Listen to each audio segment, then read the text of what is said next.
सरकार म्हणून उत्तर देत असताना जर मंत्री म्हणत असेल योग्य नाही, आम्हाला उत्तराची अपेक्षा एवढीच आहे। मंत्री महोदयांनी प्रश्न नाही सोडवण्याच्या सभापती, मला दृष्टिकोनातून प्रश्न विचारून द्या ना, दाखवलेला प्रश्न विचारून द्या।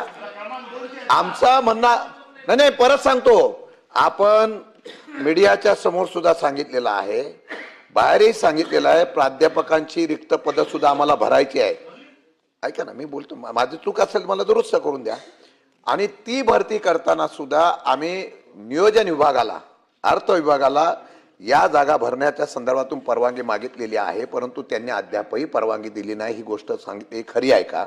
आणि तशा पद्धतीने नियोजन विभागाने, अर्थ विभागाने तुम्हाला जर आर्थिक व्यवस्था दिल्याच्या संदर्भातून भरती करण्यासाठी जर तुम्हाला परवानगी दिली नसेल तर ती कधी करणार आहात? आणि तुम्हाला त्या पद्धतीने आपण ह्यासाठी सुद्धा जो पैसा किंवा अर्थ विभाग लागणार आहे तो देण्यासाठी शासनाने परवानगी दिली आहे का? सोपं शशिकांतजींनी